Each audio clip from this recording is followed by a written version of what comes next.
Sentinel Mindset. What's up, everyone? Hoping you have a fantastic day. We got a very special guest today.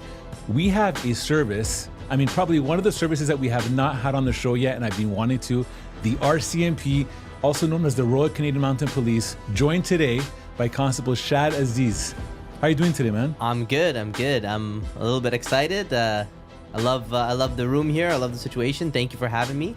Looking forward to having a good conversation. Amazing, man. And listen, we're gonna dive in because a lot of people that look to join a service, for the most part, some of the main services in the Greater Toronto area, a lot of people gravitate towards that. But I also find a lot of people do not know exactly what the RCMP do, right? Shaad, some people might honestly think that they just wearing red uniforms, running around on horses, right? That could be the thought, right? Yeah. So the purpose of today is to dive into that world, find out what it's about, and go from there. So first of all, I love starting with the origin story, right? How did you end up, choosing a career first in police? Forget how you chose RCMP. What was it for you that said, I want to become a police officer? Absolutely, yeah. I think for me, it kind of started off pretty young. I actually have an uncle who worked for Toronto Police, and I loved seeing him in his uniform. I loved talking to him about his job. And since a young age, I played a lot of sports, kind of athletic, and I didn't really see myself sitting behind the desk or kind of being in an office 24/7, like that kind of job. So I was, trying to think, what would I like to do? What would be kind of good for me? And I would pick his brain. I'd be like, do you like your job? Like, what does it entail? What do you do? Tell me about it. And from the little bits and pieces that he would tell me and he could share with me, it seemed like there was a lot of freedom. He really enjoyed the aspect of helping people, kind of being there. He didn't shy away from also telling me, like, hey, listen, like sometimes the hours could be hard. Like, hey, like it could be, dangerous at times as well.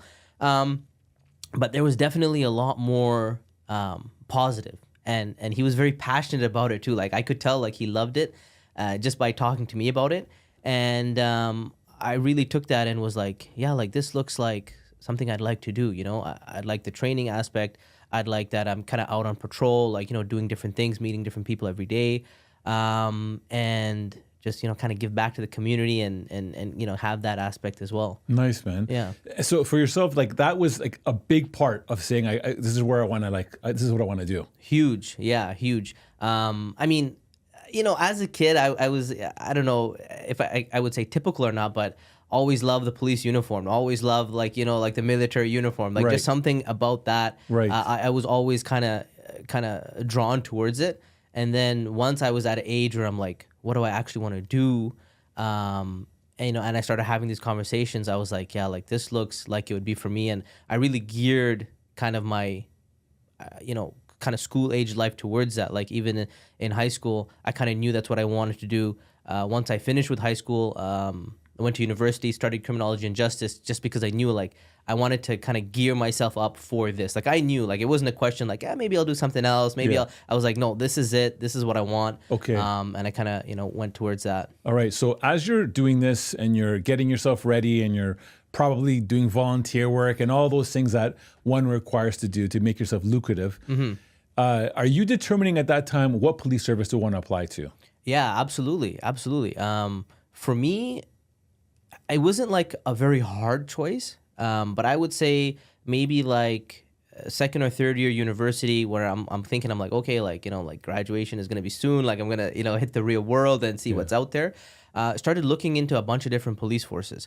And for me, I talked to a lot of applicants and I talked to a lot of, people in policing. And I feel like I took a very different approach. I was like, you know what, I'm going to start with federal, with the RCMP. And then I'm going to kind of work my way down.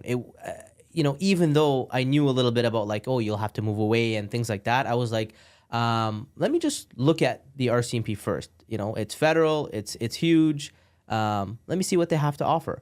And then so really the first two police forces that I kind of dived into and really started researching was the RCMP and the OPP. And I put in an application to both of them at the same time. Yes. And I was like, these two kind of seem like they're what I'm looking for, what I'd like to do. And then as I started to do more and more research into it, what really kind of pulled me more towards the RCMP was just opportunity. And it was simply just opportunity, right? Like the amount of units that they had, the ability to work anywhere in the country, international posts, right? I started learning a lot more. I started seeing some of these federal units that, I never even thought about, right? Like the VIP unit, protecting foreign dignitaries, the Prime Minister detail, the Air Marshal unit. I was like, oh man, like, I only see that stuff in movies. These guys do it, it really, I was impressed. And I was like, yeah, like this is what I would like to do first. And, fortunately for me, my application went through and I got to start my career with RCMP. Yeah. Did you make it on the first shot? I did.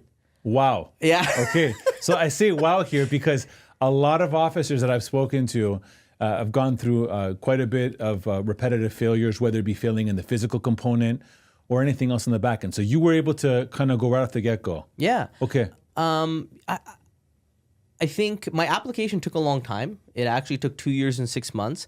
And so wow. Part of it I delayed actually for myself because I started my application while I was in post-secondary. And my recruiting analyst called me and they said, hey, listen, Shaad, everything looks great. We want you to go to Depot, our training facility. And where's that located? It's in Regina, Saskatchewan. Okay. And they're like, yeah, we want you to go. Everything looks good. But I had 3 more months until I graduated. And I was like excited. I was like, oh man, like they want me, like this is what I want to do. I was considering it. I'm like, yeah, like let's go. And then thankfully my parents were like, Shaad, slow down for a second. You got 3 more months, get your degree, and then carry on. Like they're interested now, they'll be interested in 3 months. Right. So I kind of asked my recruiting analyst, I said, hey, listen, can I put it on hold? They said, absolutely, no problem. Once I graduated, I let them know. 2 weeks later, I was off to Depot. But okay. yeah. I'm going to go back a little bit, okay? Yeah. So, how old are you? I'm 33. 33. Yeah. Wow. I would say, honestly, you look good for 33, man. Thank you. Honestly, I would say like I would have taken about 5 years off right now. Nice. Phase. Nice. Okay. So this is important because I want to just throw this in here. You're building your life experiences. You went to school. You're in this process, which 2 years and 6 months. Okay. You decide that you want to choose the Royal Canadian Mounted Police. Now, I want to just pause it a little bit for a second. Can you explain to everyone listening, because they may, obviously Ontario Provincial Police obviously is on Ontario, right? You guys cover the entire country, right? All provinces. And you have a very wide reach. You are pretty much the largest police service in Canada. Absolutely, yeah. Okay. Yeah. So with that being said, one of the things that you brought up was that you kind of understood that if you get hired, you may have to leave your province. Is that one of the things that someone should know? If they apply to the Royal Canadian Mounted Police, the RCMP, is there a high chance that they're going to be moved out of their province? Yeah, that's a really good question. So a lot of things change with staffing. Since I've been in this recruiting unit, honestly, I've been in for about 2 years. I've seen quite a few changes. As a baseline, I always tell people, I'm like, be prepared to go anywhere in the country. Is there a chance? Like I've seen people come straight back to Ontario. So it's not impossible. It does happen. And for a number of reasons. Sometimes it's just a numbers game. We need people. Easiest place to get bodies from is from our training academy Depot. So we'll fill those slots if we need them. Another way that people come straight back to Ontario is if they have a very specialized skill set. Okay. So I knew a guy when I was at Depot. He was a forensic accountant. So he had 12 years experience working for one of the major banks, doing kind of investigations, accounting, that kind of like the numbers. And the RCMP, when deciding how we do postings, which we can talk about absolutely, they're like, this guy has a very specialized skill set. He has 12 years of experience. He's really good with numbers. He knows the banking. He knows kind of how this works. Let's put him in financial crime, right? So when people apply to us, it's not just like we're just looking for a body to put out on the street. We're looking, if you have skills, if you have training, stuff that we can use in one of our specialized units, we're going to take that into account, and we will make use of that, right? But let's just say you're just a person that is identified as a protector, high level professional. He passes all the checks. Do you have to pick like top 3? Pick 3 places you want to move to? Is that how it works? So really how it works is, as of right now, we're rolling out something called a pre-posting agreement, which I think is a really good idea, a really good thing to do. Whereas, when I signed up and I joined, it was completely blank. I had no idea where I was going, and that being said, I was okay with that. So if you had to live in Nunavut, for example, I was ready. I was okay. I was ready. Yeah. I kind of wanted the adventure. Canada's honestly, it's a massive country. It's a beautiful country. I'm so happy for the experiences that I've had. I started off my career in Manitoba. By the way, when did you start? How long ago? How long have you been serving? So 7 years and a bit. So I graduated in 2017. Okay. Yeah. Okay. Nice, Yeah. man. Nice. Okay. So yeah, go back to what you're saying now. So the pre-posting agreement. Yes. Like when I went in, no idea. You go to depot, you do your training, 16 weeks in, you talk to staffing, they'll ask you some questions, they'll figure out what you would like, what your family would like, and then you'd get your posting. So you really kind of went in blind. Now what they're doing with the pre-posting agreement is they're going to have parts of that staffing conversation before you attend depot. See, that makes sense because I would think, imagine like, I'm just saying for myself, like Yeah. I move out, hey honey, I'm going to be doing training, Yeah. but just hang tight because we're going to find out where we're going to live in the next couple of weeks. And you know what? Even that's a challenge. It was a Right. challenge for me. I'm sure it was a challenge for a lot of members. I was married at the time, and thankfully, on a personal note, like when I met my wife, I was in the application and I Yeah. told her, I said, hey, listen, this is what I'm trying to do. Right. This is my goal. Right. Like you said, could end up in Nunavut. That's the exact, scenario that I played from. Like this could really be a thing. I don't know where it's going to Right. be. Are you okay with that? You like polar bears and stuff like that. Yeah. Are you, like get ready for the cold kind of a Right, thing. right. Yeah. But, thankfully for me, she's a nurse and she's like, yeah, like let's go wherever. Right. She was kind of already thinking about going out west. So she was a little bit open to the idea of moving. But this pre-posting agreement now, during the application process, staffing will reach out and say, hey, listen, where would you like to go? Any reason for that?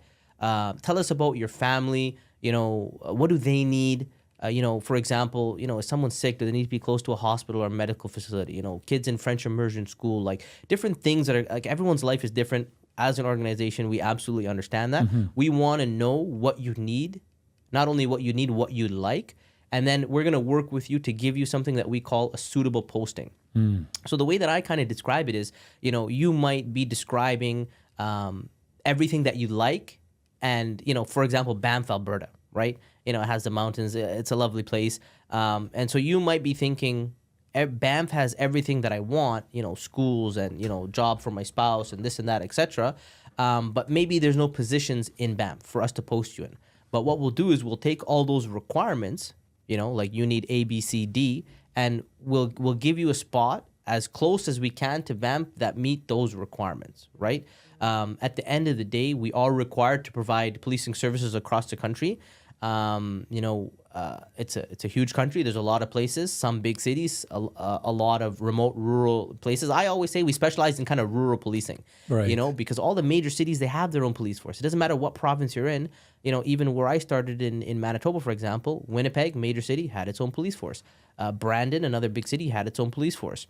And I think just for those listening, one fun fact here: Shaad's from Scarborough, Scarborough, Toronto, Ontario. Yeah. And I'm from that same area as well. There's a very big difference if someone is moving out of Scarborough and going to a place like Manitoba. Like I'm talking massive difference. Huge. Like going from a busy city, very diverse, very lots of cultures, going to a very specific area, right? So for you, was it culture shock when you went there? Massive culture shock. Yeah. Like I was, honestly, when I first got my post, they said, hey, you're going to Verdun, Manitoba. Verdun's a small little town, population of 3,000. First thing I did, open Google Maps, kind of zoom in. What do they have? They had a Tim Hortons. They had a Boston Pizza. They had their local Chinese restaurant. Yeah. And really, that was it, right? It's a very, small place, kind of rural area. But again, a lot of, I think, not just, the RCMP, I think, policing in general is having an attitude where you're like, I'm going to make the best of it. Right. If you're always kind of looking for the negative and complaining, honestly, like... I mean, you're 100%. You could be like, what's going on here? Yeah. I mean, like, I want to go out and maybe go with a couple of buddies, maybe to a lounge. Yeah. There's no lounges. Yeah. Or I want to do this. So you do truly adapt. But I feel also because, as Canadians, I think a lot of us that live in Ontario, specifically in the Greater Toronto area, don't understand how massive our country is and how beautiful it is, right? Yeah. So when you're out in nature and you're just literally connecting with one, that is so good for your mental health. You know, it's so amazing that you say that, because my time in Manitoba, really, I kind of embraced the outdoors. Not like I didn't like it here. Like I kind of like to go camping and, you know, go to the beach and like, you know, do that kind of stuff. Right. But once I got out to Manitoba, it's a different lifestyle out there. Like you said, lounges and, you know, big city, like, you know, restaurants and the entertainment district, for example. If you want to drive, you know, an hour or two, get to a city and kind of have that, it's absolutely there for you. But in the more rural, in the smaller towns, it's a very different lifestyle, very outdoors. You know, people are, you know, they're going out for walks, they're riding their quads, they're riding their snowmobiles, they're hunting, they're camping, you know, they're fishing. And we kind of really embrace that. And it was amazing, right? Like, we got into biking and like just biking out on trails, like looking for different, you know, like stuff like that, right? And what's the crime like in Manitoba? Like, is there like a lot? Because I would think it'd be like, you know, maybe like a deer is wounded and you need to help it. There's definitely that aspect. There's some wildlife calls for sure. You know, I'll tell you a funny story as we get into these calls. Like you said, I'm from Scarborough. I'm used to big city kind of, you know, I'm used to that kind of lifestyle. So on my second day of policing in rural Manitoba, Verdun is right on the #1 highway. So that's kind of stretches across the whole country. And rural highways, there's really no barriers, you know, blocking wildlife from getting onto the highway. So, you know, they get on. Second day, I'm brand new, right? I guess I have my training from depot, but, you know, that's kind of real world policing is a different beast altogether. So call comes in. You know, the detachment that I worked at, they like to give the new member that just arrived, they want them to take as many calls as they can, write files, you know, get exposure. Get that experience, right? Like, you know, someone will take you. It's not like they're going to throw you to the wolves, but, you know, we'll walk you through it. But we want to see, you know, how are you thinking? How are you going to play this out? Like, you know, and to get that experience. Call comes in, there's a horse loose on the highway, right? And I'm like, okay. I was like, I'm like, I don't know. Like, I don't know how we're going to approach this. I don't know what we're supposed to do. Like, it wasn't even in the realm of possibility of like, you know, like this is like a policing call, right? And, you know, that was Manitoba. That was the rural style of policing. We called a cowboy, right? The cowboy came, he got on his horse, he, you know, went and lassoed up the horse, put it on the trailer, got it off the highway. And, you know, that wasn't really what I was expecting, but that's the show, right? Like the rural policing is so different. It's very different. But, you know, what kind of calls do we get? Honestly, crime is crime. You know, I think the way that I explain kind of rural policing and the difference is it's a massive geographical area. So the area that we police, like our area of operation, almost as big as a GTA. It would take you sometimes an hour and a half, an hour 45 minutes to get from one corner to the other. So it's a big area that you're policing, sometimes with only 3 or 4 officers on shift, right? But on the flip side of that, the population is very small. Right, Manitoba, Saskatchewan. It's like you're a sheriff almost of a small town. Yes, it's very similar to that. That's another kind of thing that I kind of like. Hey, Officer Azeez, like, and they know who you are. Oh, you know, absolutely. You know who they are. Absolutely, and for me, I love that. Okay. On a first name basis, right? Like I know everyone, they know me. I walk into the grocery store, it's like my name, right? Whether I'm on duty or not, like that's your town. You know everyone, and especially as, you know, a police officer, everyone will quickly know you, right? But especially Manitoba, Saskatchewan, it's a lot of farmland. So, you know, these people, these farmers, they might have 1,000 acres, 5,000 acres, 10,000 acres. So, like I said, the land is huge, population is small. So, in terms of call volume, it's nothing like a major city, like a dense, urban, you know, populated place. But it's really the thing about policing, and one of the things that I liked about it is it's kind of unpredictable. You don't know what you're gonna do tomorrow, right? You don't know what's coming and what the day's gonna bring.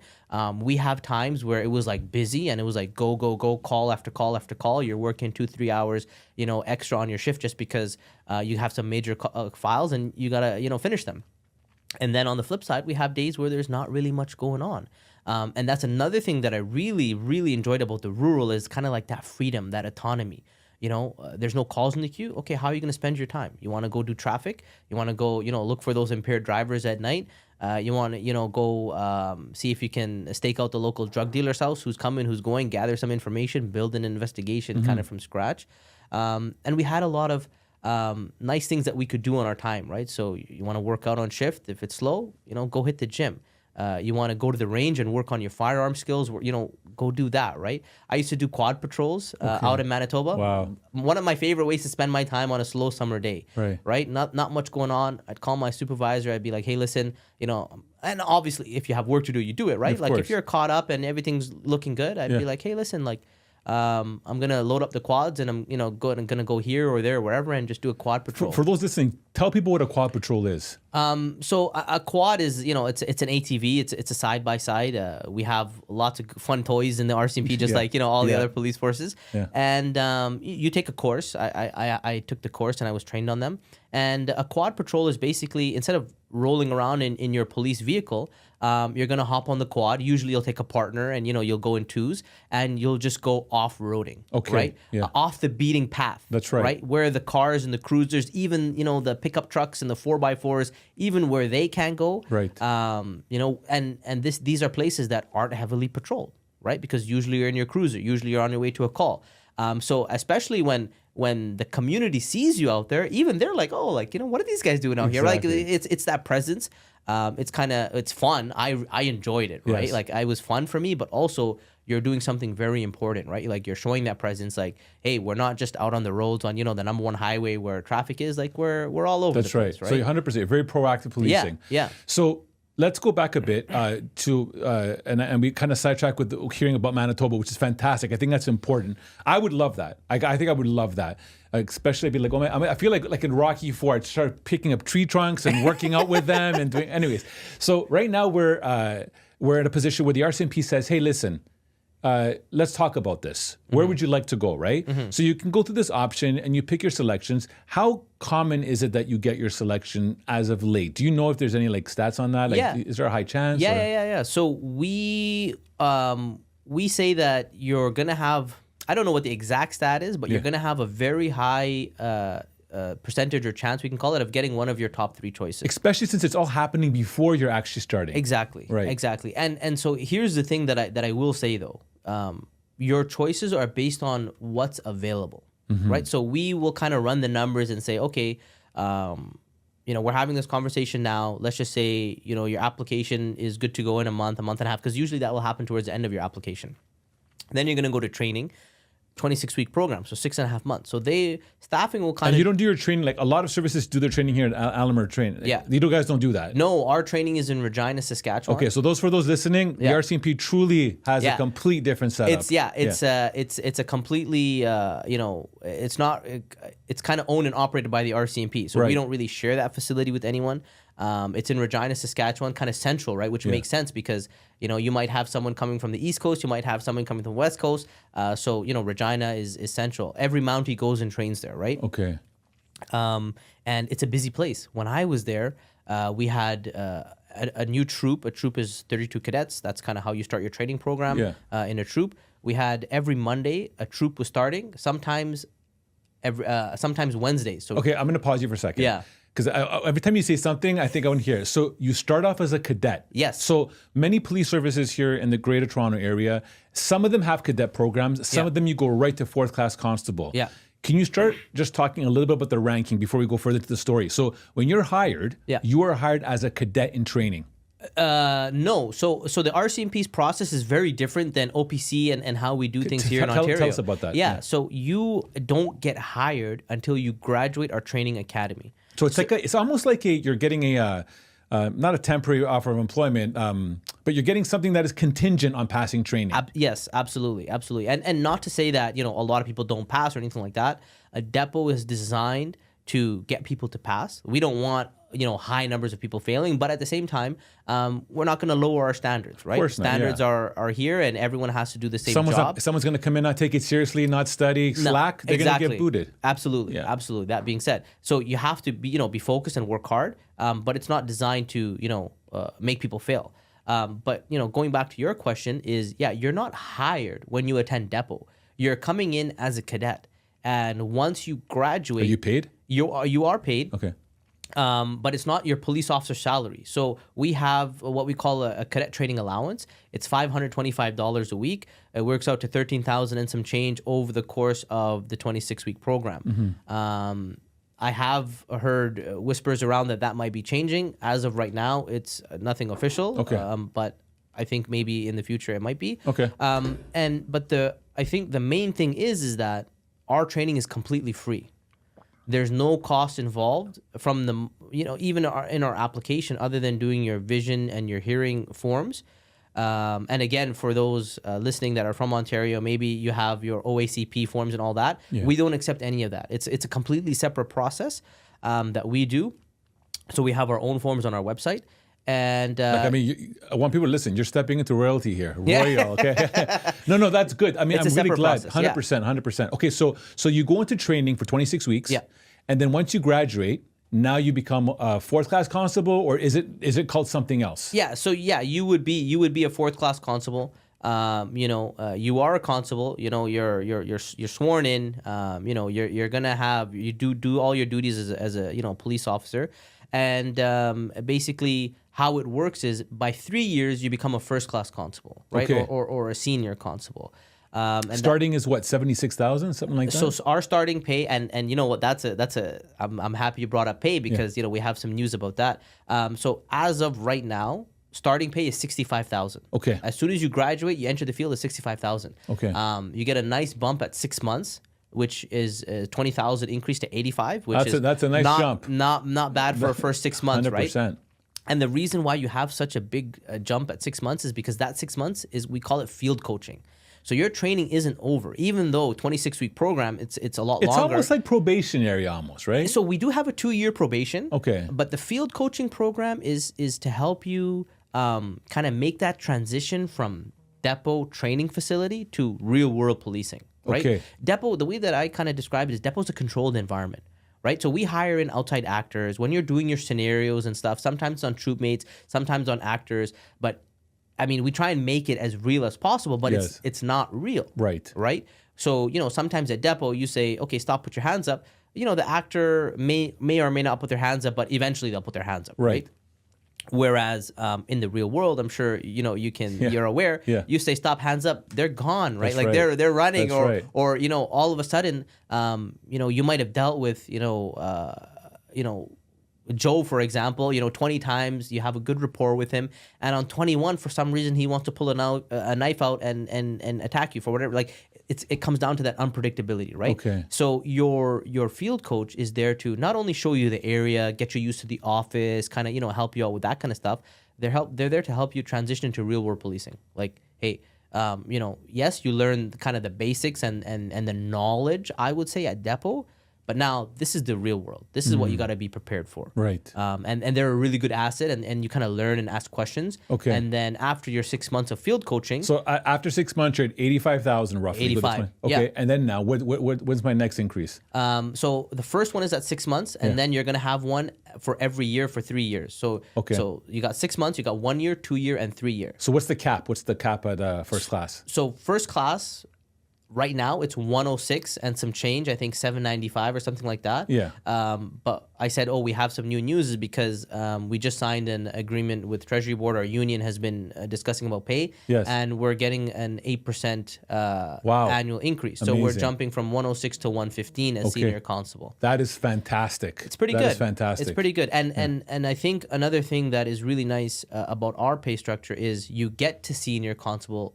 It only takes 3 years. Right. Where most services is 4 to 5 years. Sometimes 4 to 5. I've heard of 6. So you get there a little bit sooner. Yes. Again, I don't always like to talk about money and pay. I mean, anyone that says money is not important, let's be Right. real. Like, I mean, you need money to survive. Right. I don't think it should be why you're getting into Oh, policing. absolutely. I'm on the same page with you on that. But it is an important thing to factor, right? You got to take care of yourself, your family, etc. So, the pay is good. You get there a little bit sooner.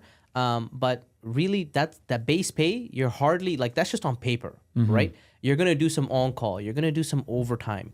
So you'll always make... You have opportunities to earn. Absolutely. So I want to give a big, like a nugget for those people that are looking at applying. And I think I'm actually going to be doing an episode solely on this. Nice. And that is police officer salary versus real estate. And the reason why you have, in my opinion, a massive advantage over every other service in Canada is that you could say, look, if I'm going to be making as a senior constable $115,000 a year, if I make that in Toronto, which I won't, Toronto's about $109,000, but they're going to be getting their increases as well.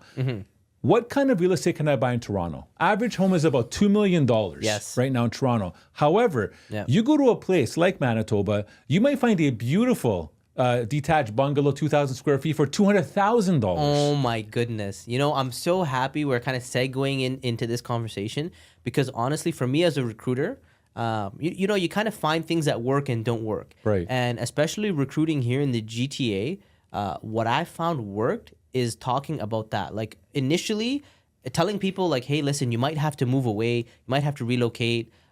It was kind of like a drawback. People, they don't necessarily want to move away. They have their friends, they have their family, they have their connections. How I kind of got them to see it as an opportunity was exactly this point. Like, look, you can join this organization. You'll have an excellent pay, excellent, you know, pension, benefits, all of those things, which we can also discuss. But the flip side is you have access to live in some of the most affordable places in this country. That's right. To give you an idea, I was out in Manitoba. I didn't buy a home. I was renting. I was renting a home. It was a 3-bedroom house. You know, had a nice fenced-in yard, a garage, a basement.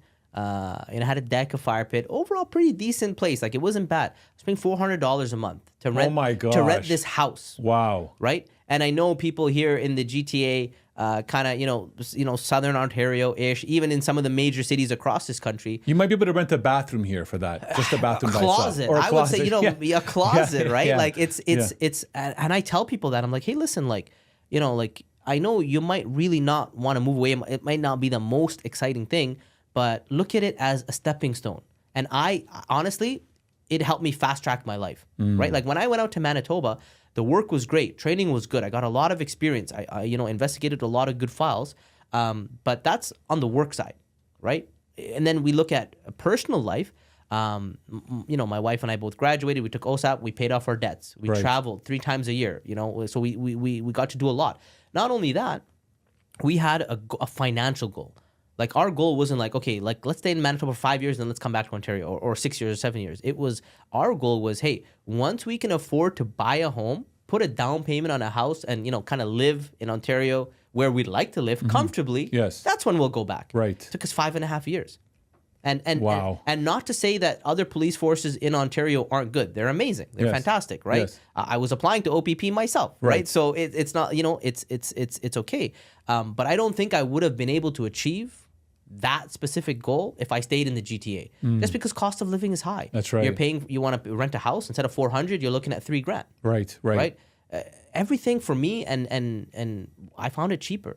Insurance was cheaper. Cell phones were cheaper. Everything is cheap. Cost of living is cheaper. Cost of living is just cheaper, right? Yeah. So the way that I explain it to the younger generation, if it's a viable option, I get it. Everyone's situation is different. But if you can, join the RCMP, go somewhere rural. The more rural you go, the more money you're going to make, right? Yes. And just use that as a stepping stone. It's probably not going to be, you know, a nice place where you have access to, you know, all the stuff you have here. You got to think of it like it's a stepping stone. Let me go here. Let me get my experience. Let me make my money and then go where I would like to go and set myself up. And at the same time, while it's a stepping stone, you're getting all this incredible experience that's shaping you, molding you, elevating you. Absolutely. Okay, so again, you said something that was right on, and I'm very much in agreement with. I know we're talking about, obviously, like the processes of, for example, earnings, right? But that should never be the reason why someone chooses a job in policing. Policing almost to choose you from within as a protector. So I want to talk about, what does the RCMP look for in individuals? Now, I sucked in school in French, okay? I was terrible, right? Is that important? Should someone have a good grasp of the French language? To be honest with you, you don't need French. Okay. I don't speak a word of French. Okay. I think we're in the same boat. I didn't really do well in French. If you're bilingual though, if you speak English and It's a French, big plus. it's a big plus. Yes. Absolutely, right? So, if you're taking, French in school, and you're good at it and you like it, continue with it. Absolutely. And I will probably put money on it that it will open up more doors for you if you have that as well. 100%. Okay. We have certain posts that have kind of language requirements. Yes. So certain provinces, Quebec, for example, we only do federal policing in Ontario and Quebec because, they have provincial police forces and all the municipals. But if you want to work in Quebec, a lot of the positions you need to speak French. Right. Same thing with some on the East Coast. You need to speak French. Not all of them, Okay. but some of them do. So I've been doing just fine with English. Amazing. But Do you have any second languages? I don't. Okay. I don't. I wish I did. Yes. I'm Sri Lankan. Okay. So my parents actually speak two different languages. They speak Tamil and Sinhalese. Yes. They never taught it to me. Yes. Me and my siblings were born here, and I bet you're angry at them a bit sometimes. sometimes I wish I did speak another language. Yeah. I've been trying to see what I could do to maybe learn one. Right. I'm thinking about sign language just to Yes. kind of put something, more skills. But English and French are Yes. obviously our two official languages. If you speak them, fantastic. Even if you only speak one of them, whether it's English or French, you can still apply. You can still do this job. Okay, good. So that's good. That's good to Yeah. know that. Yeah. So we have a good grasp on basically, for example, language requirements, on wages, on locations that you could be going through, on training. What would you say if I'm someone like right now that is looking to apply, right? What do the RCMP look for? I mean, look, I know that you have your standards or what you like, vision, hearing. Yeah. But what is the secret sauce that someone needs to bring to the table that really makes them stand out above the competition? Like, Yeah. or things that they should work on, or say, highlight these areas in your career trajectory and you will do well. What would you say that would be? First thing that I would say is kind of leadership, being a leader, being able to kind of make decisions and navigate through whatever the situation is. And, I get it. A lot of people might say, well, in my workplace or in my, capacity at school or whatever it is, I'm not really in a leadership position. Right. You don't have to be, the manager That's or the professor or whatever, that kind of leadership role Yes. to make or to show leadership, Okay. right? It just comes with different scenarios and how you tackle them and how you kind of navigate those, whether it's a conflict at work, whether it's an issue or some kind of problem, right? Are you stepping up? Are you suggesting ideas? Are you helping whatever is going on mitigate that and come out with a good solution, right? So demonstrations of showing initiative and leadership. Absolutely. Okay. Leadership is a big one. Taking initiative is also a big one, right? And it speaks to a lot about policing because, if you're the kind of person that would rather maybe sit back, let someone else come up with the idea, make the call, and then you're like, oh yeah, and you just follow them. Nothing wrong with that. But as a police officer, when you show up on scene, everyone's now looking to you, right? They're like, oh, okay. And you're going to start directing people, whether it's a homicide or whether it's a motor vehicle accident, right? Not only other police officers, you have to be able to work with them and kind of direct, but the public, other first responders, fire, EMS, they're going to be like, hey, listen, is this a crime scene? Like, you know what I mean? Like, you're going to take control of that scene, basically, right? You're going to start directing people where to go, what to do, how you want things done. So if you're more like, let me take the back seat, it's going to kind of be hard to take on that role of, hey, show up and do it. And not to say that it's not impossible. You can obviously build those skills. And you will as a police officer. Yeah. You will, once you'll automatically start kind of getting into that. Leadership, taking initiative, fitness is really big. And not just fitness to get in. We want people to kind of live that lifestyle where it's very good for Health this. span. Yes, it's very like, and you know what? Like, I love talking about the pros of policing. Like, I wouldn't opt out and do anything else. I love my job. I love frontline policing. I love recruiting, and I'm looking forward to some of the future opportunities that I have in this world of policing. But realistically, every job has pros and cons, right? And to mitigate some of the cons, you gotta really kind of take that fitness and take care of your health, right? Okay. Simply wearing this gear day in and day out. It's an extra 20 to 30 pounds of weight. It might, pinch your back and this and that. It's just taking care of yourself, whether that's, doing some stretching, whether that's, exercising, whether that's, going for massages or whatever it is, however you take care of yourself, it's up there, right? Sleeping properly, eating properly, these are all huge things. And the physical is important. Mental health, very important as well, right? Because one thing that we always say is, as a police officer, at some point in your career, you're going to be exposed to trauma, violence, and disturbing events, right? Because the way that I explain it is, when do people call police? Usually when something's going wrong. That's right. So you as an officer, as a frontline officer especially, what are you seeing? You're going to see, some bad, some awful, some wrong. Maybe it's car accidents, maybe it's, homicides, maybe it's whatever it is, right? And so having a good kind of outlet, how do you deal with that? Yes. How do you make sure that that doesn't start to really weigh on you and stop you from living your life the way that you want to live it? Super important. I speak to a lot of police around their experiences, and the reality is this: people need to know the job. Absolutely. This job will demand things from you that you never thought possible. Imagine having to break the news to a family member that somebody passed away. Just imagine you got to do that and take that burden on you. And how do you deal with that afterwards? Does it affect your mental health? These are things that I think we can have 3 episodes on just how to navigate around the world of policing. But you talked about physical. So I want to tie this in quickly. All police services that I know of in the GTA, for the most part, all do a thing called the prep test, right? And the prep test involves the arm restraint machine, the pull-push simulator, the dummy drag, hopping and jumping walls and stuff. Now, the RCMP has something that is not the prep test, but you guys actually have something now called the gold standard of training, which from what I understand, it's a new type of training. It's not 100% sealed from what I understand. It's a work in progress, but you do have a very different type of training that the prep is. Can you just talk a little bit about that? Because someone might be saying, well, how do I prepare for that? I can do well in the prep. How do I prepare for this? Absolutely. Great question. So you're right. We have a brand new test. So for those people that kind of have looked into the RCMP and known before, we used to run a test called the PARE. And I think that's PARE for those that want to Google that. PARE. CBSA used to run that. I think they still run the PARE. They do. So I think a few federal organizations were using the PARE. Now we've moved away from the PARE from May of last year, actually, and we've introduced something called the PFA. So it's the Police Fitness Assessment. And we actually have 2 versions. So like you said, there's the gold standard, and then we also have the field version.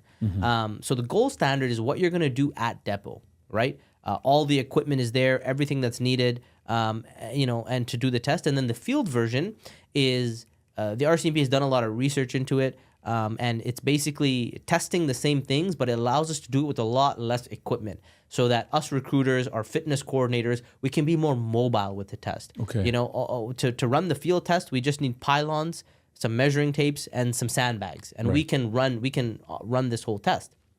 The gold version, there's going to be a fence that you have to climb. Instead of the sandbags, you have a hex bar with the weight. There's a dummy that you pull down, and all these kind of different components. But that's basically the difference of the 2 tests. Okay. I do want to quickly mention, if anyone is interested in seeing these tests, we run PFA workshops. So you can register for those on our website, rcmpcareers.ca. I want to come and capture this because I think it'd be amazing to show people what this test is. Absolutely. So we run the field version. So like I said, it's kind of minimal, but you're gonna get. We still have timings. We'll still give you tips and tricks. We still explain the gold version. And basically from the research that we've done is, if you can pass this field version, you should be able to pass the gold standard version. Right. But you have to have a baseline of physical fitness. Oh, 100%. You can't just jump in and I'm ready to go. No. Yeah, 100%. The way that I kind of describe it is, our application takes anywhere from 6 to 12 months. If you're really not taking kind of physical fitness seriously, this is a good time to really hone in. Like if you want policing, if you're like, hey, listen, this is what I'd like to do, and you want to open up an application because you're like, I'd like to move on with this process. Physical fitness is very, very important. I don't beat around the bush and say, just apply and see what it's like. If you don't have the physical fitness, or if you're not willing to put that work in, you're going to have a very hard time at training. Likely you're not going to pass the standards, right? So You have to be very focused. You don't have to be, a world-class athlete by any means. We're looking for overall general good health, good fitness, right? Right. If you work out 3 times a week, you do a couple runs, you do some weights, that should be okay. But it's that good overall fitness that we're looking for. Okay. But to go back to the gold standard, our test, the police fitness assessment, it's broken down into 4 tasks, and how they've made this test is they've done a lot of research into what are the most common physical tasks that frontline officers are doing, and then through that, that's like a CrossFit style. Like CrossFit is like real applicable things that you do on the job. Exactly. Yeah. So it does kind of have that real feel to it. So the first task 1 is a 500-meter run, but you're going to have to jump a fence, and there's going to be directional changes taking place through the run. So it's to simulate, chasing a suspect, right? Your suspect is not always just running, in a straight line, on a nice paved road. That's right. They're zigging, they're zagging. That's right. They're trying to, move through cars. Yeah. They hop a fence, barriers, all this stuff. Right? That's right. So it's very real. Exactly. So that's kind of how we have our first task, is that, kind of simulating that chasing a suspect. Okay. Task 2 is now simulating physical control of a suspect, right? Anyone that gets into policing, I'll guarantee at some point you're going to have to go hands-on, and you're going to be in a little bit of a wrestle kind of scrap scenario. Right. And for those of you that don't know, anyone that does wrestling, anyone that does, MMA, jiu-jitsu, whatever it is, like 2 minutes of like full force kind of wrestling, yes, you're exhausted. Oh, absolutely. Like you're tired, That's right? right. It takes a lot of good physical conditioning, and fitness to kind of, and then after that to get up and then continue to do your That's job, right. right? That's It's not just over, right? That's You're not at the gym where you can just sit back, grab your water, relax. You might have now round 2, round 3, whatever's going on, That's right? right. It's unpredictable. But so task 2 is physical control of a client. So there's going to be a sled, like a training sled, where you push and pull over an M-shaped course. There's going to be weight on it, of course. Amazing. And then you get down on the ground, get back up, push and pull the sled through the M-shaped course, and then followed by pulling down a weighted mannequin. And that's kind of testing your upper body strength, right? Task 3 you have is kind of patient evacuation and evacuation scenarios. So you're going to think about, there's a patient on a stretcher. Average weight of a Canadian is 180 pounds. So that's where we got 90 pounds is your half of the stretcher. You're going to run 50 meters to your casualty. You're going to get your half of the stretcher, and then you're going to carry them for 50 meters. So you're moving them away from whatever's going on over there. And you're going to do that 3 times. So 3 unloaded runs to go and get your patient, and then 3 loaded carries, 90 pounds total weight. And then you're going to lift and load 15 items that are 45 pounds into the back of a truck bed or a truck bed height. So it's like, medical equipment, food supplies, there's a forest fire, whatever's going on, your kind of evacuation scenario. And then task 4 is a high priority call. So you're going to start by running 150 meters. You're going to climb up 2 flights of stairs and then run down a short hallway, all while carrying a 10-pound weight. That 10-pound weight simulates the weight of our carbine rifle. If you're going to, a gun call, a high priority call, you're probably most likely going to put on what we call HBA, hard body armor. It goes over this, and then you're going to take your carbine rifle with you. And again, once you, already you're looking at 20 to 30 pounds with your usual weight. That's right. You put on that HBA and you have that extra 10 pounds, I'll tell you. Oh, it makes a huge difference. It's tiring, right? Yeah. Simply walking, over some hills and some terrain, that walk will get you tired. Running 150 meters, then climbing those stairs, you will be breathing heavy. And again, we want to make it kind of real. Like this is, if you go to a high priority call, this is what you're going to be doing. That's right. And it's not like in the test or at the gym where, oh, you're done your test, now you just take all this stuff off and relax. Well, now it's go time, right? Like it's now you're tired, you're breathing heavy, but this is where the real thing starts. That's right. You've just entered. Yes. And now it's time to do your job. Amazing. Right? Yeah. So huge. Physical is a big part. Big. You got to prepare for that. I want to talk about navigating opportunity, and that is once you've gone into senior officer, right, and then now choosing what other areas, and you seem to have a massive plethora of things you can navigate through. Yeah. Now, I told you outside in the green room, a gentleman named Joe Balls, who was our senior executive protection director, who had a career with the RCMP on a very high level, was a head trainer with the VIP unit and such. He would tell me many, many stories about how he got his opportunities. Yeah. And usually it was basically by being open, flexible, right? Yeah. They say, hey, Joe, do you want to head down to Saskatchewan for the next 2 years? He'd be like, you know what? I'll do it. And he kept on going to these places, opening up himself and getting a lot of opportunities where most people would be like, I'm not doing that. I'm not going down there. You also mentioned about the choice, the ability of having choice, meaning as in now, hey, where would you like to go? I would assume that if you're someone that says, hey, listen, I want to come in, you guys deploy me wherever you guys want to deploy me, that when you have that openness, for that, also when you have that after you're a senior officer, I'd like to explore new things, it puts you in a better standing because you have more flexibility to basically work with the service. Absolutely. Would you say there's truth to that? Yeah. Oh, 100%. So the way that I explain it is, I always tell people, your first post is going to be kind of like a mix and match of where you'd like, what works for you, and where we need people as an organization. There's going to be somewhere in the middle, right? But a typical post is 3 to 5 years. Once you're done that first post, wherever you go next is completely up to you. So you can so when you, for yourself now, when you're in Manitoba, how long did you wait before you decided to choose? Did you go from there to recruiting? I did, yeah. So how many years for that? So I was in Manitoba for 5.5 years. Okay. Around the maybe 4.5-ish mark, we started looking at like, hey, okay, yeah, would like to go back to Ontario. Let's see what else is out there, yeah. So for me, I kind of knew, I have a big family here in Ontario. Wife has a huge family. So it's in your plan already. Yeah, we kind of knew already at some point would like to come back home. Yes. That being said, for me, it was kind of more personal things that brought me back. Correct. Okay. My parents are getting a little bit older. Wife's parents are getting a little bit older. We have lots of nieces and nephew. Right. So we're like, you know what? It just seems right to be here. In the future, I would love to explore some of the different opportunities. But being flexible definitely plays a big role. When I sat in my staffing interview at Depot and they're like, hey, where would you like to go? I told them, I'm like, yeah, I'd like to go to Alberta. Maybe here, maybe there, a few different places.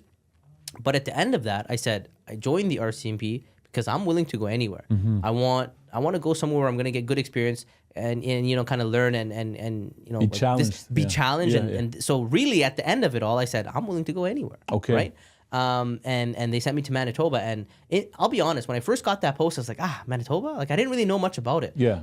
Manitoba is one of the best provinces because there's lots of training, there's lots of opportunity. And for me, I feel like you get a lot of experience in the rural. Because you're not always going to have a supervisor that's there to make the call. Like you're going to have to start making these calls, like and you're going to have a lot of autonomy, and you're going to learn a lot. So I really enjoyed that. But so once you express your interest to HR, like where you'd like to kind of visit, they're basically now they kind of start building a plan with you right now, more or less, right? Yeah. So for me, like I said, you have the least amount of say for your first post because we're gonna ask you where you'd like to go, what works for you, and we're gonna make sure that you're suitably posted. Yes. But your second post and third and however many you take, you're in the driver's seat. Okay. Right? You say, hey, listen, I'm looking to go here. What do you got for me? And they might say, hey, listen, there's nothing there, but there's something here. And then it's up to you to take that or not. You can be like, no, I'm comfortable here. I'll wait till, I really want to get to, we'll say Banff, for example. Yes, yes. Right? That's what I really, really want. Right. I'm going to hold out until I can get there. And the RCMP is a massive organization, like you said. So, we police in every province and territory across this country. We even have international posts. So really how it works is once you're in this organization, you have access to what we call an internal jobs board. So any job across this country is posted. Right. Right? And so I could be sitting in rural Manitoba, but I'm applying for a recruiting position in Ontario. I could be applying for an air marshal program, in Vancouver, BC. Right? So that's another very unique thing about this is that you're not just limited to your jobs in your little, town or even province. You can apply to anything in the country. What is the tie-in with the royal family and the RCMP?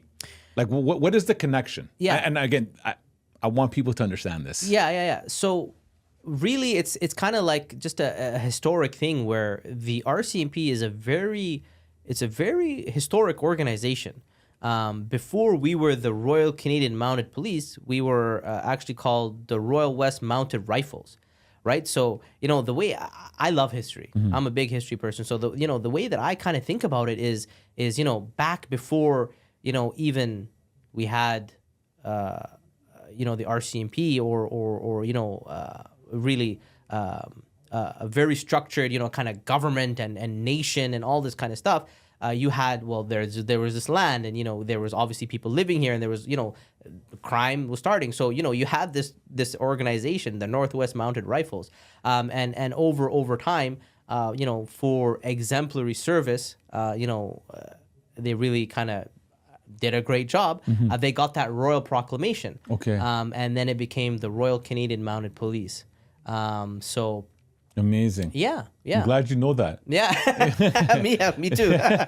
That's good, man. So basically, I think you've done a fantastic job of highlighting, what a lot of the requirements are, where you want, how one can navigate around a different division. If they do want to get into a specialty unit, it simply is just applying to that specialty unit with interest. Yeah, and so this is another very nice thing about the RCMP is for those thinking about specializations, we have over 150 specializations. So that's huge. It's a lot, right? Like How many members in the country? So we have our workforce. Our workforce in general is 30,000 plus.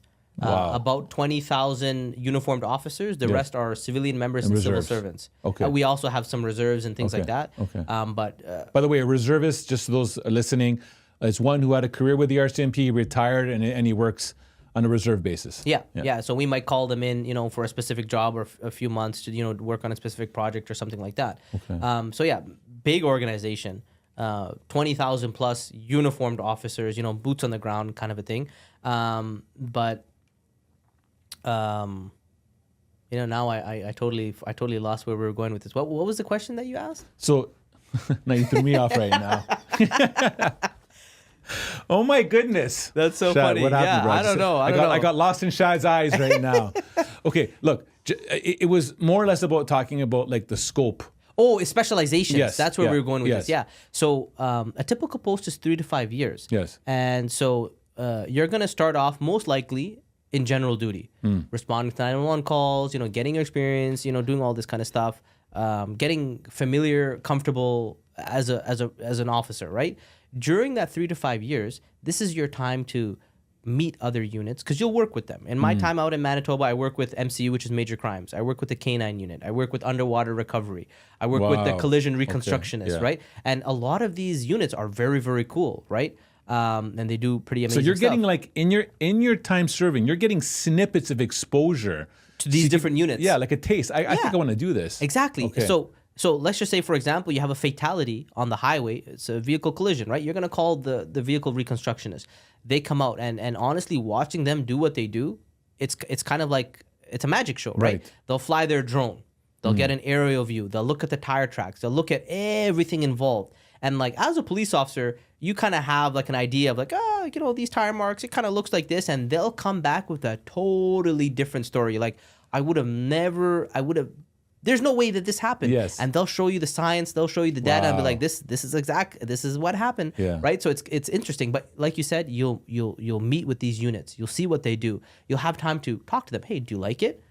What kind of courses did you take? How did you even get in here? Like maybe I'd like to do it.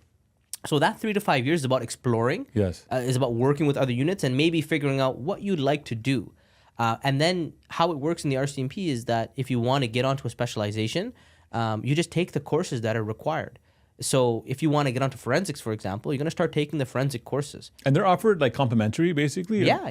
Wow, they're all in, I shouldn't say all. Majority of them are in-house training courses. So you'd go to your divisional training headquarters. You'll meet with your training branch, whoever's offering that training. Amazing. We do some training from outside sources. Like I know one of our, the drug recognition expert course or the DRE course, I think it's like in California or it's like a 3-week course somewhere. I know it's warm weather because everyone's like, that's a nice place to be, right? So some of these courses we do outside, but majority is all in-house courses. And really, it's very simple. How it works is you express your interest to your supervisor and you say, hey, listen, I really want to get into the forensics. Like that's what I want to do once I'm done here. I want to apply. And they'll say, okay, you're going to want to take this course, this course, this course.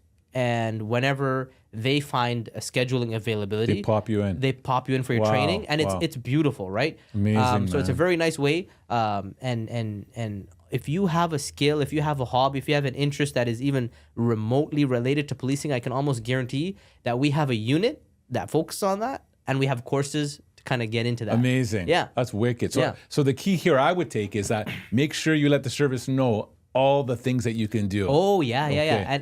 And it's not like it's if you don't say anything, like you're just gonna do the same thing forever. Like Yeah. we actually have kind of annual and mid reviews where we have to write. What are we interested in? Yeah, sell yourself. Where Yeah, would you yeah, like to yeah, go? yeah, Right? yeah. Like tell us what you're looking to achieve, That's and us awesome. as an organization will help you get there. That's right? amazing. So you can't even not say like, hey, this is what I want to do. Like you have to say like, hey, these are my goals. That's good, Yeah, man. yeah. So let's do this. Just as we come to a close, I want to just go into the process of getting on. Mm-hmm. Okay. So first of all, you said it's anywhere from 6 to 12 months to get Yeah. an application through. Yeah. So I submit my application. I wait. Next step is an interview, or is it testing? What's the next step? Yeah, so our application is almost entirely virtual. It's all online. Okay. So really step one is opening it up, right? Going onto the website, starting that application. Step two is a mandatory career presentation. Because we were finding that a lot of people, or maybe not a lot, but a few people were maybe looking at the pay scale or maybe looking at the benefits and being like, oh yeah, this is great, let me apply. and no, but realistically, Yes. and then they're realizing, oh, I got to go to Nunavut. This is not for me, right? Yeah. So we do the mandatory Or I don't like blood. Yeah. You know what I mean? You know, yeah, right. not knowing the job. Exactly. Yes. Right. So we kind of implemented this career presentation. So we lay it all out for you. This is the application process. This is what depot is like. This is what our training facility is. This is what you need to do to be successful. And then this is all the amazing stuff that you can do throughout your career. Now, after watching this presentation, if anything in there is, hey, this is not for me, no problem. No problem. We That's want right. people that Better to do it right there. Exactly. Yes. We want people to go forward with this application that are like, no, I like everything. Yes. I'm okay with everything. Where do I This is what I sign up? want. Exactly. Yeah. So then we do the career presentation. Step 3 is the entrance exam. So it's kind of like an aptitude test. Every force has some kind of exam, aptitude test. And this is done virtually as well. So you Okay. do your aptitude test. And then step 4 is forms completion. I'm sure most people that are looking into policing, regardless of what force it is, it's not as simple as handing in a resume and waiting for a call back. You're going to have to, fill out a lot of information. We like to say we go as far back as 10 years. Okay. Education, training, workplace, all of that stuff. If you've traveled abroad, if you've lived abroad in the last 10 years, we want to kind of know. It's a very thorough, it's a very deep background check. And then so forms completion. Step 5 is the RMAC review and the right fit interview. The RMAC is the regular member applicant questionnaire. So it's a 23-page document. Is it like a psych? Kind of, sort of. Yeah. But the RMAC, the questionnaire, is basically the way that I describe it is it's a 23-page document where you tell us your deepest, darkest secrets. Okay. We're gonna ask about everything, and we're not trying to catch anyone off guard. We're very open with what we're looking for and what we're gonna ask you. The RMAC, even if you're not an applicant, it's on our website. You can download it and see what we're gonna ask you. Right. And start kind of working on it. Start thinking about how you're gonna answer these questions. For us, and I should say this. The biggest thing about being successful in our application is honesty and integrity, right? The RCMP doesn't hire perfect people because perfect people don't exist. They don't exist. They don't Yes, exist, yes. right? I did not have my first glass of alcohol till I was 25 years old. And prior to that, when I was applying to services, and I'm not going to mention the name of the service right now, but Yeah. they asked, how often do you drink in a week? Yeah. I said, I don't. Yeah. And that was the end of my interview. Yeah. And the reason when I go back on that, I should have been more, because I was young. I was like 21 at that time. And of course you're going to get stereotyped and, what do young people do? Yeah. And what I should have done is that based on, some religious, I was growing up in a certain way and I can quote scriptures on like, this is not what I do. And that would have provided more context. So to kind of be good to yourself is be honest and provide as much details as possible. Absolutely. Honesty and integrity for us is huge. We can work with you. Like, we understand no one's perfect. Right. Maybe you have a speeding ticket. Maybe you did some drugs in high school. Maybe whatever it is, everyone's life kind of journey and situation is different. We can work with you if you tell us about it. Yes. Right? Because like I said, no one's perfect. Everyone has made some mistakes. I've made some mistakes in my life, but I'm wearing this uniform, right? So that's a big thing that I like to put out. Yeah, that's okay. That's a big thing that I like to put out to a lot of young people that think, I got the speeding ticket, or you know what, I had this issue back in high school, but I really want to do policing. Pursue it. Right? If you withhold, yes, it's going to be a way worse, right? Yeah. The first thing that I would say is, well, don't give up on your dream or your goal of being a police officer just because you made a mistake in the past. Right? Don't just completely wipe it away. Pursue it. Number 2, be honest and tell us about it. Because we're going to give you that chance to kind of explain whatever the situation is. Tell us about the situation. How did you find yourself? Like, what happened? Like, were you roped in? Like, is it just by chance or whatever it is? I think people need to understand how deep the background check is. Oh, yeah. I'll give you an example. Yeah. And I'll share this. Just yesterday, I received a phone call from Vancouver Police Service doing a off-record reference check. For those of you that want to know what that means, is that off-record is that if I provide my references to you, and then you say, okay, that's cool, I'm going to now call someone else that's not even on your reference, that's an employer, and just find out a little bit about them. They don't tell you. You don't know about it.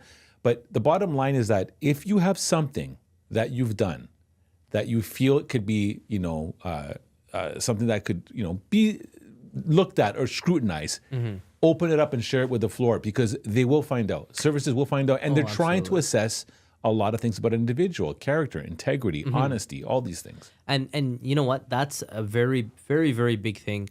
Our background, and we don't beat around the bush. We tell applicants, hey, listen, like, this is going to be a very thorough background investigation. If you start working for our organization, you're either going to have secret or top secret security clearance. You're going to have access to a lot of sensitive information. You're going to be part of some, major, files where you're seizing maybe firearms, millions of dollars worth of drugs, contraband, cash, whatever it is, right? So we want to make sure that, you're the right fit for our organization. You're not going to be, maybe tempted to take any of this stuff. Not to say that that's the only reason why we do background investigations. Yeah. But it's going to be thorough. Shaad, Right? can you share something? If you have experience on this, and I think you do, do you think I think it's important for people to understand, and I preach this all the time. Yeah. Be very careful with what you put on social media. Yes. Okay. Yeah. Do you ever have situations where people look like a strong candidate, and then you just do a social media check, and you're like, this is not, like, has that ever happened? I mean, my job as a proactive recruiter is I go out, I engage, and I get people excited. Yes. And you know what? Open up an application. I'm not really part of the background check and this and that. But even without being involved with it, I can absolutely say we do a deep dive into social media. We want to see what you're putting out there. And it can absolutely affect your application kind of status and process, right?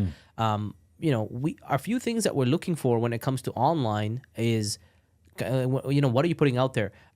Is there bullying? Yes. Is there harassment? Right.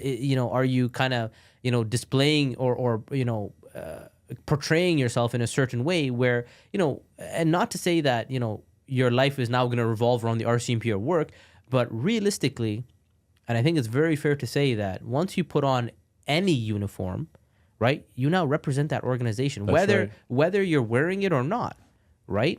And so from the beginning of the application, we're going to kind of put that standard or that kind of mindset in. I think that's good, man, because to me, I would say, just, for those listening, before you post, what would your mom say? Yeah. I mean, just from that, what would your mom say if you posted? And she probably wouldn't approve me swearing or this or that. Yeah. I think it's important people understand. And the thing is, with social media, you actually put an archived footprint on the internet. You try to take it down, it's still there. Yes. It's still there. So people need to understand what you put on there is going to follow you. And that's another big point is a lot of people think that, once you delete it, it's gone, right? And like you said, the cloud holds all, right? So, whether you delete a post or whether you delete your whole account, whatever has entered is there.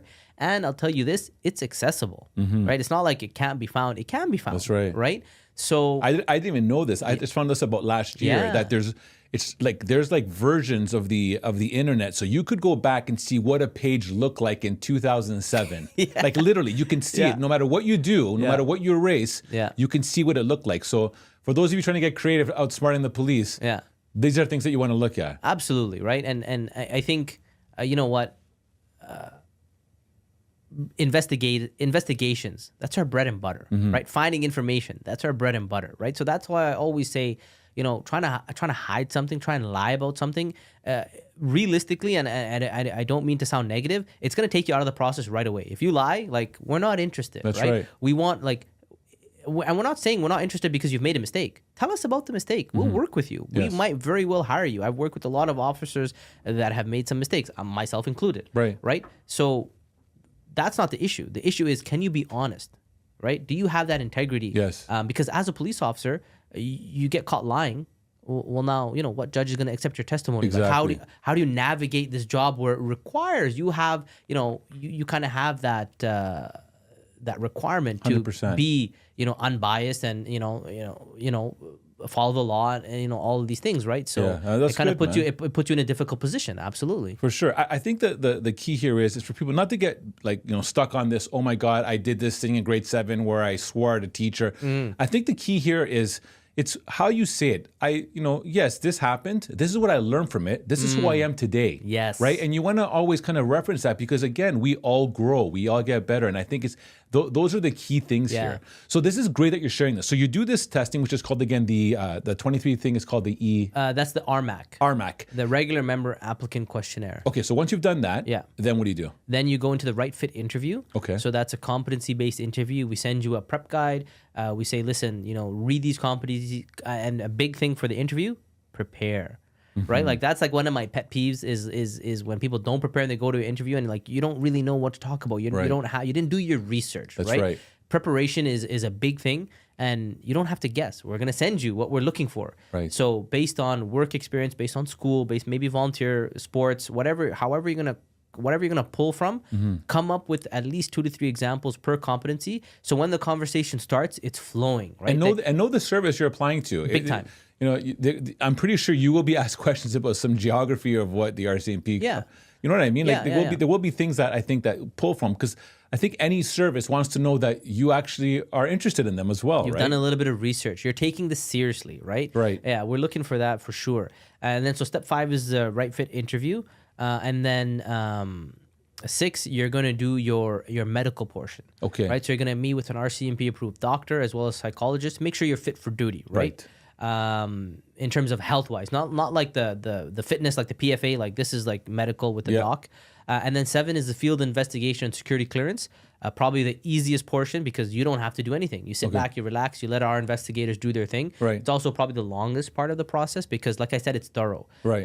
We're going to ask for a list of neighbors, friends and associates, character references. We're going to call these people. We want to see what they have to say about you. If you like I said, if you spent time abroad, if you've worked abroad, we're going to, our investigation doesn't just end in Canada. We're going to reach out to those police forces. We're going to reach out to those countries. What were you doing over there? You have a record, like anything we need to know about. Right. Very, very thorough. But I always tell people it's a pretty long application, 6 to 12 months, right? And you guys are actively hiring right now. Oh, big time. Yes. Yeah, we're looking to hire 4,000 officers in the next 3 years. Wow. So huge numbers, right? When I look at that, this is how I program this. 4,000, I'm going to start calculating my odds. They're very good. They're very, very good. Yes. One common thing that I say is that if you're applying, it's not like you're competing against other people that are applying. Because I'll be honest, we have enough positions, right? So really, you're kind of competing with yourself, right? Right? Are you going to put in the effort? Are you going to put in the work? Are you going to, see this through? Because 6 to 12 months can be a long time. You know, a lot of people, you might be like, well, no, I want something now, which understandable, right? I get it, but I can guarantee you, right? Speaking from my own personal experience, if you take the time to go through this process and you get in this organization, you won't regret it, right? I've been able to do a lot of amazing things. I've worked in 3 different provinces.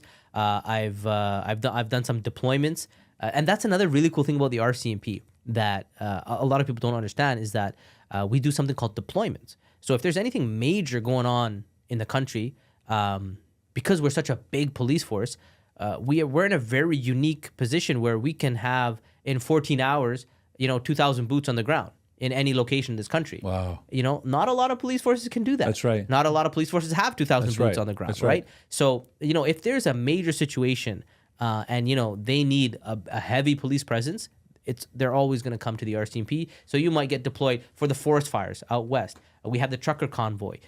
Different things where a big police force is required. Yes. They're always going to reach out to us. Amazing. Yeah. It comes to, as we close, I'm going to say this. You come across someone to me that really enjoys your job. Love it. Yeah, and that is, and I know. Listen, you could easily, and I've spoken to officers where they're almost like kind of, you can see that they're faking it. Yeah. But you genuinely love it, and I also know many people that work with the RCMP, and it's one of the most incredible journeys. One of our people that used to work with us was the RCMP now for, I think he's going to his 6th year now. He's actually applied for the O Division now, right? Which is it's basically describe the O Division. I want you to do this justice, because I'm going to give it more of an executive protection flair, but you tell us what the O Division is. Well, I mean, so O Division is the province of Ontario. Yeah. So each province or territory, they kind of have a letter ascribed to it. Manitoba was D Division. Yes. O Division is Ontario. And the unique kind of thing about O Division is it's strictly federal, right? So here in Ontario, because we have OPP, we have, Toronto, York, Niagara, all these different police forces, what we do in Ontario is strictly high-level federal investigations, right? So, Prime Minister Detail, VIP, Air Marshal, transnational serious organized crime. We got the surveillance units. We have a lot of... They're very high-level specialty units. Very high-level specialty units. Yes. And the thing that I always like mentioning is if you Google RCMP, detachments or offices in Ontario, you'll see a bunch of them. And this is what I love, is that there's a bunch that aren't on there because they're covert units, right? And a big part of what we do in Ontario is covert. Yes. Right? You don't see the RCMP driving around. Yeah. Many people watching this podcast, maybe this is the first time you're seeing an RCMP uniform, right? That's right. Especially if you're from Ontario, a GTA-ish area, you don't see this uniform. Right. Because we don't do that frontline policing. It's plain clothes, it's kind of covert, it's a very different style of policing. I mean, there's buildings in there's buildings in the GTA that on the outside look just like a regular building. Yep. Designed that way. Yeah, absolutely, right? Yeah. And they do a lot of cool stuff. Yes. And rewinding a little bit to one of the big reasons why I joined the RCMP, I said opportunity. Yes. This is the opportunity that I was talking about. Like federal level policing to me, I was like, I like policing. I like everything about it. But this is just a different level. Okay. It's like a different kind of vibe of policing. And I was like, I started reading these units and I was like, this is awesome. Wow. Right? Amazing. And the only way to do federal policing is with the RCMP, right? We have joint task force where we work with other police forces. Yes. And we do that kind of stuff as well. And another very cool thing that I want to mention quickly is that we do international posts, right? We're the only police force that polices on the international level. And when I say that is we do 3 things mainly internationally. The first one is we participate in UN peacekeeping missions. So if the UN is deploying somewhere, they will reach out to the RCMP and say, hey, listen, we're going to wherever on a peacekeeping mission. We'll put together a crew and we will deploy with the United Nations. Very unique opportunity. And, like I said, most police officers, they get into this because they have that urge to help people. Yes. So now you can go somewhere overseas and really help in a different kind of way, Amazing. Which I love. I'd love to do that. Number 2 is we have 46 liaison officers posted all over the world. Wow. So you're working in, foreign consulates, you're working in embassies, you want to work in Miami. I know they have one in Dubai. What an opportunity, right? Is, man. What an opportunity to work for this organization. You're going to live there for 3 to 4 years, in a different country. That's honestly, to me, this is the epitome of everything. You can go in, you can get into something that you love, protecting people, and you could literally work anywhere in the world. In theory, you could have any access to do so. Yeah. And the last one that we do internationally is we train other police forces. And I know. I think this speaks a lot about our organization, the caliber of it, and also the kind of training that you're going to get at depot. And it's not only in Canada. I do know that there's also training that happens in the U.S. and other areas of the world. Yeah. So when I say we train other police forces, you think about the global stage. There's a lot of great police forces out there, right? But these countries, they come specifically to Canada and to the RCMP. And they'll say, hey, listen, we're looking for training in maybe it's domestic violence investigations, maybe it's firearms training, whatever it is, policing related. We will put together a training team. We will deploy to that country It's usually a short-term deployment, 6 to 9 months. We will train them on whatever they're looking for, and then we'll come back. So like the opportunities, literally, It's like endless. you said, they're Endless. endless, Okay. right? Another thing that kind of differentiates us from other police forces is our pension is you can retire for 25 years. The way that I explained is I got in when I was 25. Yes. If everything goes according to plan, by the Yeah. time I'm 50, I'll Yeah. be retired with my pension. 100%. You know? But it seems like most people that I know within the RCMP Yeah. are just, because they love the job so Yeah. much, they're Yeah. working 35 years in. Yeah, if 40 years. we have a lot of people like that. I've met quite a few that are even pushing 40 sometimes, and I'm a big kind of advocate for work home life balance. I think being kind of involved and loving what you do is important, but also kind of drawing that line and like your home life is separate. Right? I'm a big I believe in that. But you're right. People really enjoy what they do, and they like it so much that they're not really looking to be like, oh man, finally I hit the 25. I can I can leave. And that's another thing about the RCMP is that you have access to move around and do different things, right? Whereas you start off in GD, most likely you're going to start off in frontline general duty policing. To me, if I were to think to do that for 25 years, honestly, it's daunting, right? Like those night shifts, Yes. Getting into those kind of fights, Yeah. doing that kind of stuff, the wear and tear on your body. Right. I'd be like, wow, like 25 years of that, I don't know if I could handle that. I don't know if Yes. I'd want to do that. Right. The beautiful thing about the RCMP is that you can move around. Yes. Right? You do GD for 5 years. Oh, let's try something else. Maybe forensics. You do that for a couple of years. You know what? Air Marshal sounds amazing. Let me give that a shot. Yes. And then just move around. So you're not really doing the same thing. You have access to whatever you want. You can do different things. And we don't have tenure. That's a very big thing. Maybe for people that are looking to get in, they might not understand what that means. But for the officers that might be listening, you might be Yes. like, oh, wow. Yeah. Tenure is basically like, you get onto a specialized unit, let's just say forensics, and you have a certain amount of years. You can be on the unit for 4 to 5 years, and then you go back onto the road. We don't have tenure. So if you get onto a unit and you like it, you can work in that unit for the rest of your career if you decided to do Right. that. That's amazing. Because the way, I think it makes sense. We're going to spend all this money giving you that training, That's giving right. you this expertise. That's right. And now we're going to send you out and now spend that money to train someone else, right? Yeah. I mean, we'll do it. It's no problem. But if you want to stay there, you can. Okay, man. And that's quite an interesting thing. Listen, you've given us everything today, and I think this is a fantastic start. And I definitely see there's a lot of opportunity to explore even more other Yeah. areas. Can you just let people know listening right now, if they want to apply, what is the website? Yeah, so you're going to want to go onto our careers website. So it's rcmpcareers.ca.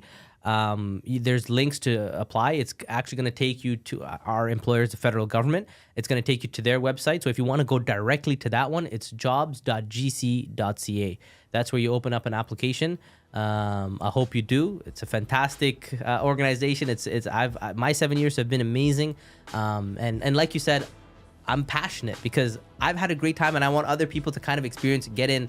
And if you like policing, it's a good opportunity. Amazing. Yeah. Constable Shaad Azeez, thank you so much, sir, for coming down to today. I want to thank you for spending the time. I want to thank the RCP for sending you down here to kind of showcase what you guys do. And also thank you personally for, serving and putting yourself in a position where, these jobs that we're talking about today, they're not Monday to Friday, 9 to 5, everything is fine, some paperwork and you're done. You're dealing with a lot of things that, you put your life on the line for these things and for protecting us as citizens of this country. So thank you so much for what you do. And for those of you that just listened, this is an incredible service that you may want to apply to. Visit the links. We'll have the links posted up. Have a fantastic day, everyone. And any last words that you want to shout out? And thank you for having me out. I really enjoyed it. Good conversation. It was a pleasure being here. Okay. All right, guys. Talk soon and have a great day. Thank you for joining me in today's podcast. This podcast was created for protectors in the fields of law enforcement, executive protection, security, and anyone looking to level up their mindset. If you are learning from this podcast and you're enjoying it, please subscribe to our YouTube channel at the Sentinel Mindset. That's a zero-cost way to support us. In addition, please subscribe to the podcast both on Spotify and Apple. And on both Spotify and Apple, you can leave us up to a 5-star review. If you have questions for me or comments about the podcast or guests you would like me to consider on the Sentinel Mindset, please post all comments on YouTube. I do read all the comments. Please also check out our sponsors, thearenatoronto.com. The Arena was created to help all those in the fields of law enforcement, security, and all that achieve their fitness goals. I want to thank our producer, Matthew Doyle, and creative supports, Jaslyn Singh, who help me with this podcast every week. We value your feedback and are here to support you. Tune into the Sentinel Mindset every week, where we look in the mirror to make real changes and explore what it takes to achieve greatness in your craft. This podcast is brought to you by Executive Protection Lifestyle Canada. Make sure to drop by next week and don't forget to subscribe.